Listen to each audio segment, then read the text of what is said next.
Nah, kemudian apa yang menjadi pertimbangan tadi, Pak? Saya kembali lagi menjadi pertimbangan kan tadi PI yang di 12 Oktober sebesar 105 ton tadi kan sampai 31 Desember. Nah, kemudian di bulan Desember koperasi ini minta lagi perpanjangan. Kemudian di bulan Maret muncul lagi PI. Apa yang menjadi pertimbangan tetap disetujui, Pak? Kalau kita bicara bulan Desember, ya, tentunya kami sudah menghadiri beberapa sidang kabinet, Oke. maupun beberapa rapat koordinasi, ya, dengan kementerian, termasuk Rakortas, dan juga sudah banyak diskusi dengan sesama menteri bidang perekonomian, termasuk Menko Perekonomian, juga dengan pimpinan, yaitu Presiden dan Wakil Presiden. Dan saat itu saya ingat sekali bahwa urusan pangan adalah salah satu prioritas utama yang diarahkan oleh Bapak Presiden kepada jajaran menterinya yang terkait sektor tersebut. Ya. Jadi di Desember 2015 sudah sangat-sangat jelas bahwa harga-harga pangan masih sangat-sangat tidak terkendali. Ya. Dan di Desember 2015 juga sudah jelas bahwa berbagai upaya sektor pangan, ya, baik di sektor daging sapi, ya, maupun sektor industri terintegrasi ayam dan telur ayam, maupun di gula, ya, berbagai upaya pemerintah masih belum berhasil, ya, sehingga diperlukan upaya-upaya tambahan. Ya.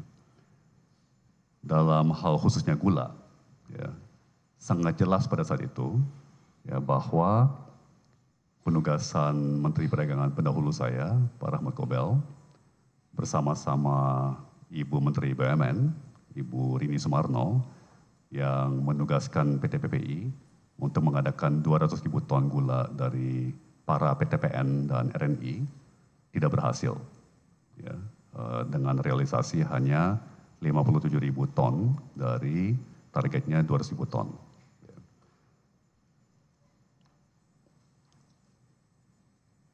Sangat jelas juga bagi semua menteri bidang perekonomian, ya, bahwa dengan pasar sebesar 260 juta warga saat itu, hari ini sudah 285 juta, saat itu saya perkirakan 260 juta warga tersebar ke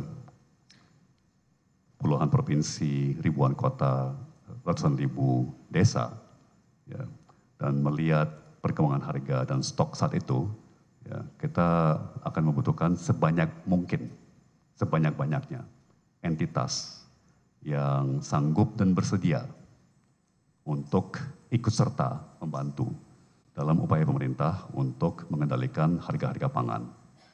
Tentunya termasuk dalam hal ini harga gula melalui pembentukan stok.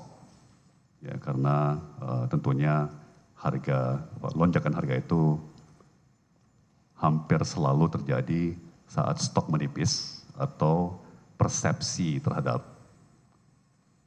menipisnya stok komoditi tersebut. Ya, Pak ya. Oke.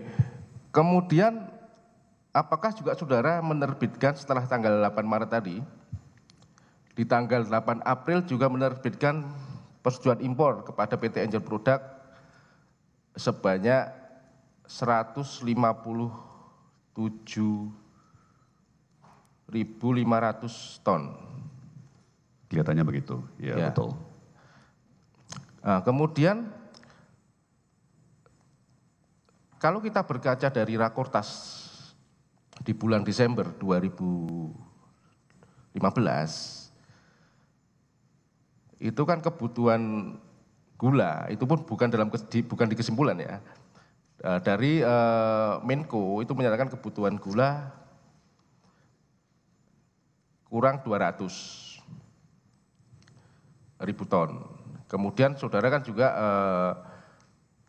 untuk kerjasama PPI di bulan Januari telah menerbitkan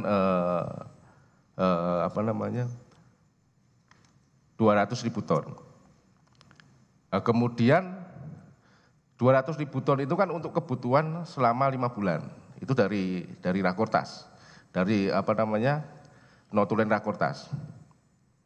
Kemudian apa yang menjadi pertimbangan 20.000 ton itu kan sudah 200.000 ton. 200.000 ton, maaf. 200.000 ton itu kan sudah dialokasikan untuk PPI.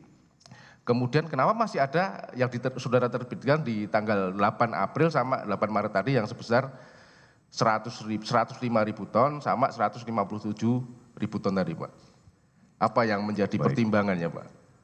Pertama perlu saya koreksi, Bapak penuntut, bahwa Rakortas 28 Desember ya, mengatakan bahwa jumlah gula yang diimpor hanya 200.000 ton.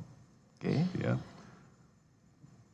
Rakortas tersebut mengatakan, sebagaimana tertera dalam risalah, ya, bahwa akan terjadi kekurangan 200.000 ton. Ya.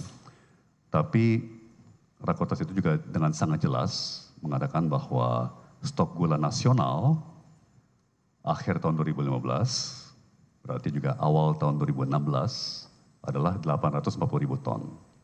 Dan bahwa kebutuhan gula nasional adalah 220.000 ton setiap bulan. Rakortas tersebut juga mengatakan bahwa antara Januari sampai Mei, bahkan dia bilang sampai Juni, tidak ada produksi gula dalam negeri yang signifikan. Ya, bahkan dia bilang tidak ada. Ya.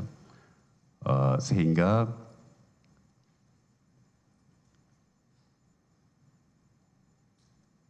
kalau dihitung, ya, tanpa tindakan, tanpa instrumen kebijakan, ya, tentunya stok awal tahun sebesar 850.000 ton ya, akan habis di bulan April.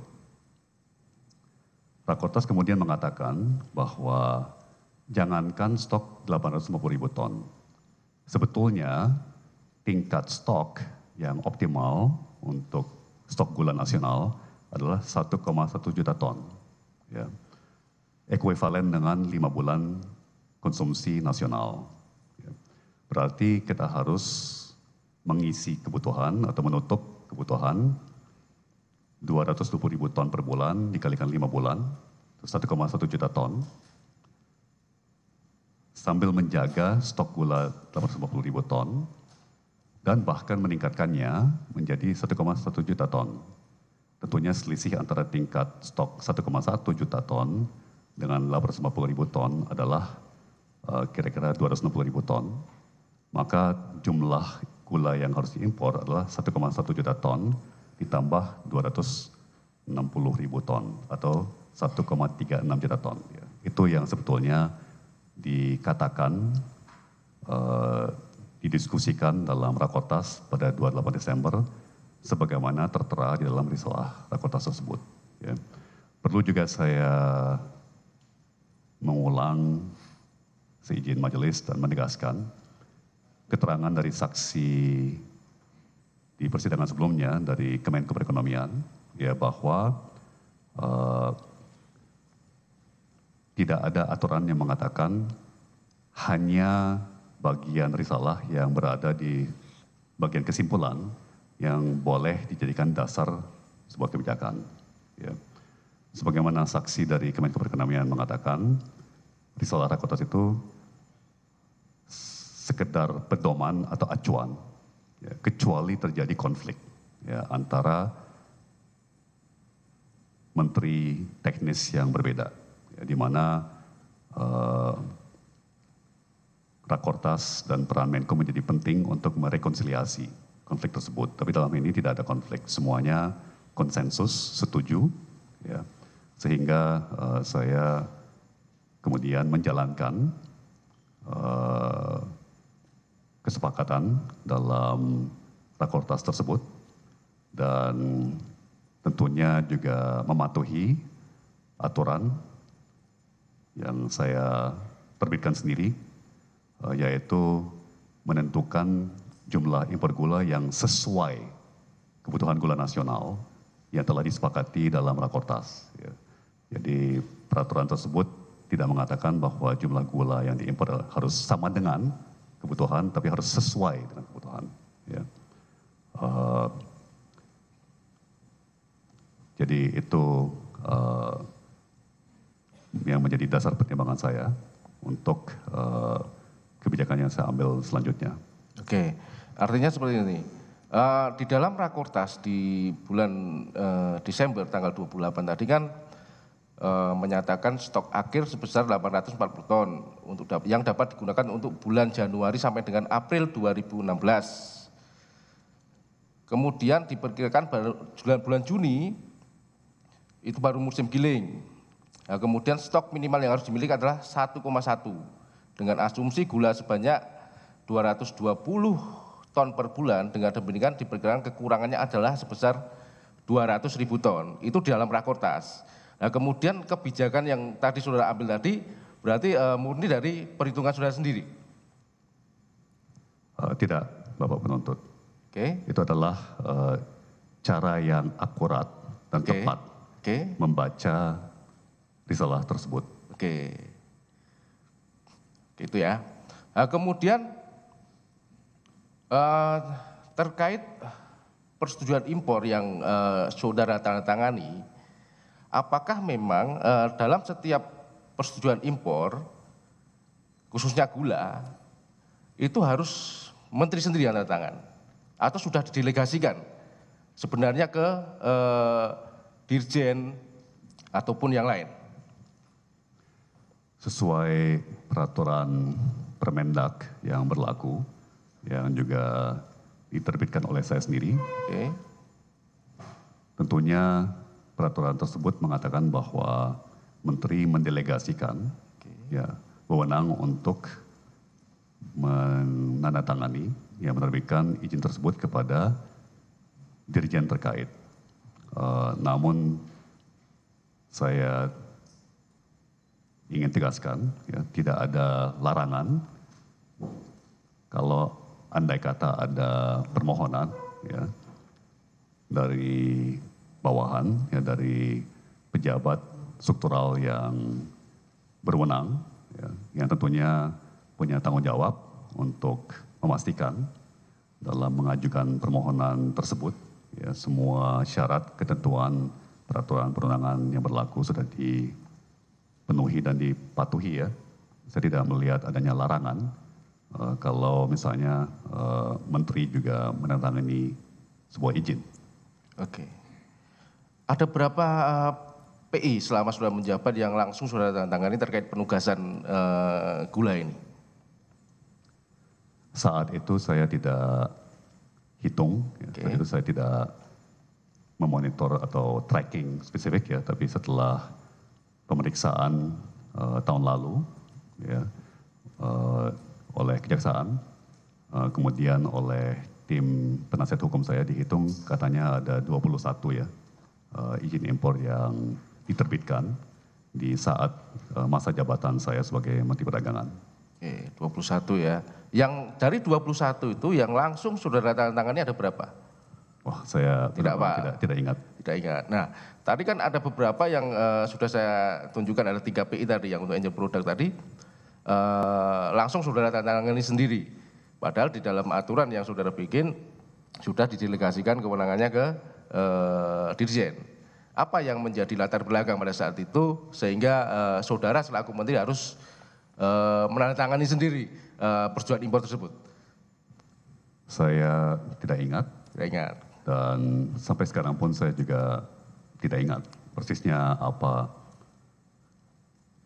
parameter atau suasana atau kondisi yang membuat staf saya, bawahan saya mengajukan izin tersebut untuk ditandatangani langsung oleh saya. Oke.